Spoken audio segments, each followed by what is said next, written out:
Hello everyone and welcome back to the show. So today ahead of us is the last NHL play-in round series preview. It will be the battle of the Western Conference and we will be analyzing the series between the 8th place Calgary Flames and the 9th place Winnipeg Jets. What's very interesting, even from the first look at on this board, you can see that Calgary is one spot over Winnipeg, although Calgary has 1 point less than Winnipeg. I will explain why it is so. It is so because Calgary has played one game less than Winnipeg, so they have a better point percentage than Winnipeg has. I know it's very complicated and I would say it's kind of stupid, but it is what it is, guys, and this is probably the most objective way how to decide who will end up on which position. So Calgary currently on the 8th position with 79 points, Winnipeg on the 9th with 80 points. So as you can see, it will be very tight between these two teams, and I think this will be one of the most watched series of the playing rounds because both of these teams are Canadian teams. So as we all know, Canadian teams are very frequently watched in Canada, very closely by the fans throughout the whole Canada.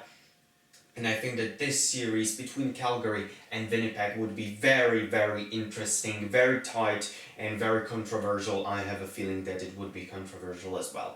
Okay, so let's look at the only head-to-head matchups these two teams played against each other this season. It was back on the 27th of October 2019. So way back, these two teams have not played each other, even though they are in the same conference for the last 10 months. So it will be very, very tough. None of these teams would know what to expect from the other, so it will be a very interesting series, I'm sure. On the 27th of October 2019, Winnipeg won 2-1 after extra time, so it was very tight battle as well. Okay, so let's look at the Calgary part of the board first, shall we, of the board. So Matthew Tkachuk, the young guy from America, is the top point producer in the Calgary with 61 points. A very, very good season for Matthew Tkachuk. I would say a career year for him this year. 23 goals, 38 assists. Very, very well played by Matthew Tkachuk, and kudos to him. Number 2, it's Johnny Gaudreau. Johnny Gaudreau, 58 points, 18 goals, 40 assists. Johnny the Hockey really didn't live up to the high expectation this year, I feel like, and he was a big disappointment for Calgary fans, and I'm sure they expected from him a lot more this year.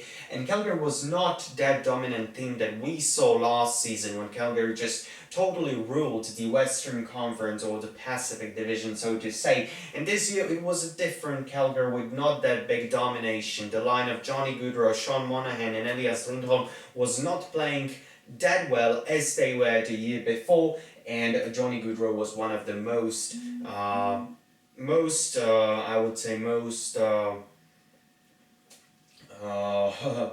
obvious. He had most obvious downfall, I would say, in his game because he only registered 58 points. That's not only, of course, because Calgary has played, I do believe, only 69 games, so it's almost a point, not almost, but it's getting close to a point per game, so it wasn't a bad season particular from Johnny Gaudreau, but what we have seen from him and from the whole Calgary Flames last year, definitely after that year we had higher expectation for them for this year. Number 3 spot goes to Elias Lindholm with 54 points, 29 goals, 25 assists. A good year for Elias Lindholm as well. When we look at the goalies, we have 2 goalies here. Cam Talbot is number 1 according to save percentage. He has save percentage currently at the rate of 91.9, which is very good. And number 2 is David Rittich with a save percentage of 90.7.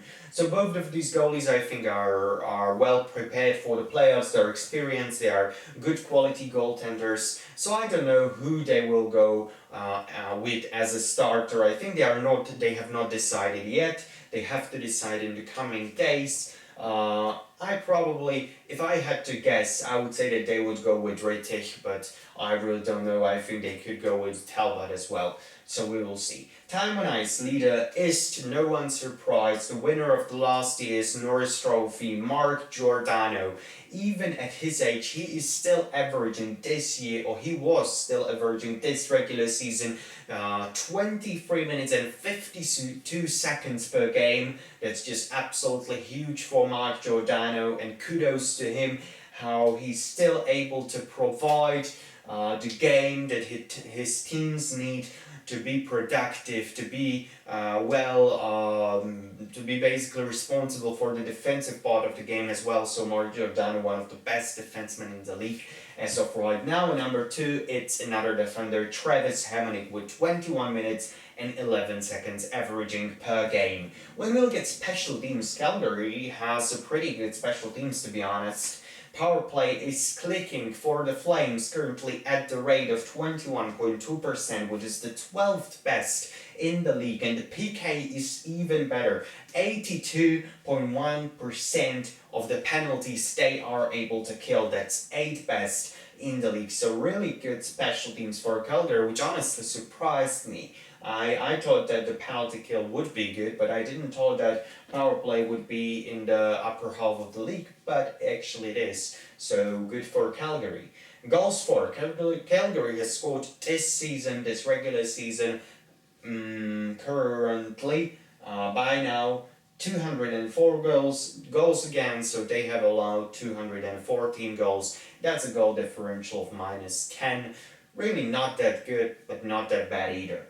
When we look at the Winnipeg part of the border, Winnipeg currently their best point producer or best scorer is Kyle Connor. 73 points this year, 38 goals, 35 assists. I honestly think that Kyle Connor is the most underrated player in the whole NHL, to be honest with you. Kyle Connor, when I just have a opportunity to watch Winnipeg play, which is, to be honest with you, not that often, because of course I live here in Europe, so the time difference is very huge between Winnipeg and Slovakia, where I am currently. But when I have a chance to watch Winnipeg, the full game, not just the highlights, because highlights I watch almost every, but just the full game, Kyle Connor really, and his impact on the whole game is very huge and very positive for Winnipeg.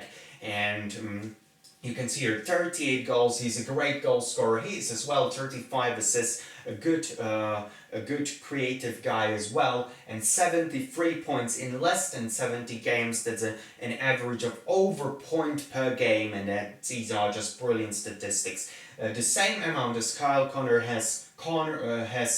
Mark Scheifele, 73 points as well, but a little bit lower amount of goals, 29, but a little bit higher amount of assists, 44. To no one's surprise, Mark Scheifele is not that striker as Connor, for example, is. He would rather pass that puck to his how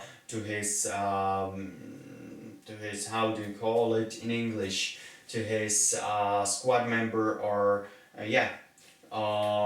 so Scheifele would rather pass it to his teammate. That was the word I was looking for, to his teammate, rather than score the goal himself, whereas Kyle Connor probably would rather score the goal himself than pass it to other players. But both of these players are just absolutely phenomenal. Mark Scheifele is a really good year for him as well. I think we all know that Mark Scheifele is a very good player. Kyle Connor, on the other hand, I feel like people are not talking about him that much as he would deserve based on his records even this year. Number 3 spot goes to the captain, Blake Wheeler, with 65 points, 22 goals, 43 assists. A good overall year for Blake Wheeler as well, we must say. When we look at goaltending, Winnipeg has a very strong goaltender in Connor Hellebuyck with 92.2%. And honestly, I think that Connor Hellebuyck is one of the biggest favorites to win the Vezina Trophy for the best goaltender this year of this regular season, because really Connor Hellebuyck was one of the most important parts of the Winnipeg team in general. He was catching those pucks, He was providing the saves when the team needed it. And really, Connor Hellebuck played a heck amount of games because Winnipeg in the recent years really does not have that good choice number two. They have currently Laurent Brossoit, so he is a average type of goaltender, I would say. They don't have that comfort like, for example, Vegas when they have Fleury and they have Leonard currently.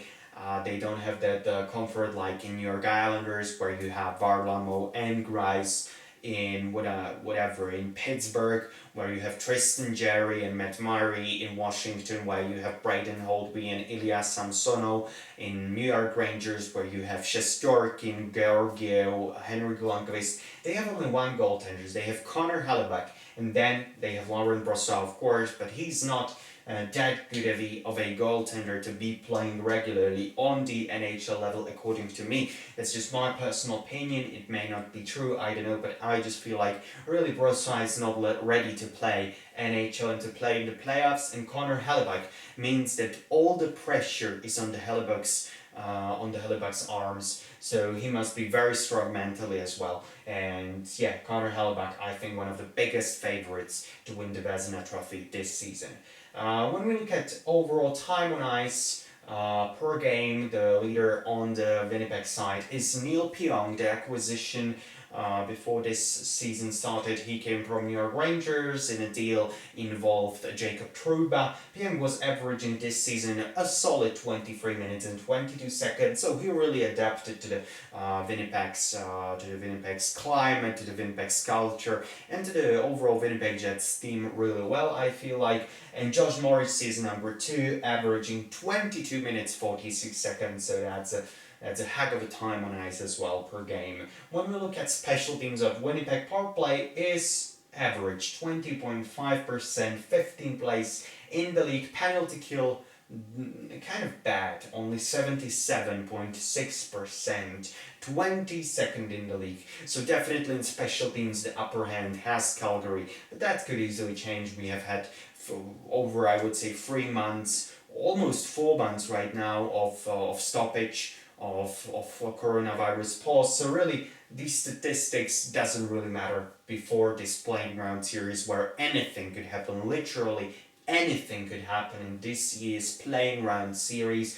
We have not seen this type of format of playoffs before, so anything could happen, and these statistics which I have written here doesn't really mean anything. It's just an overview from the regular season, how these teams did, and maybe what we may expect from the goalies, from the players, etc., etc. So really, in the special teams, Calgary had an upper hand over Winnipeg in the regular season. However, it could easily change in this play-in round series. And when we look at the goals scored, Winnipeg scored this season 213 goals, and they allowed 201 goals, which means that they have a goal differential of plus 12, which is 22 goals better than that of Calgary Flames, but it really doesn't matter.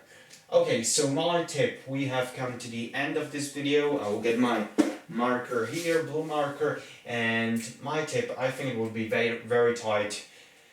Really, I have no doubt that this will be another 5-game series, I do believe, and Winnipeg and Calgary, I would just say straightforward that I think that Winnipeg will win this one, will grab a win of 3-2 of the games. It's just because of Connor Hellebuck, the way he was playing. I already explained that. Kyle Connor, Mark Scheifele, Blake Wheeler, really that offensive part of the game for Winnipeg is very strong. However, their defensive part of the game with the loss of, for example, Ben Chirrut, Tyler Myers, of course, Dustin Byfuglien, etc., etc. They have lost a ton of defensemen, very talented as well. So the defensive part of the game may be the problem for Winnipeg. The offensive part, probably not. Winnipeg has that ability of scoring a considerable amount of goals. However, they must be able also to defend those very dangerous guys from Calgary, especially Matthew Tkachuk, who is playing right now really well, really physical game, and also he's good offensively in scoring goals and assisting other players as well. So this is just my brief prediction. I don't know if it's right. We'll see in the next few weeks. Thank you guys very much for watching this video. I hope you did enjoy it. If you have not seen my earlier Playing Around series preview, definitely go and check them out. They are here on my channel. You will find them. Please subscribe also. It will mean a lot to me, guys, as I'm just starting to grow bigger. If you did like this video, comment down below. Tell me that you like this video, and I would be very happy for your positive thoughts. And also tell me down in the comment section below your tip. Who do you think will win this battle? Calgary or Winnipeg? Winnipeg or Calgary? It will be very tight without a question, but I think it would be very interesting series to watch, definitely. Okay, thank you guys once again for watching. Hope you stay safe. Hope you are all well and hope you have a beautiful day. Bye guys, and I hope to see and hear you again pretty soon. Bye guys.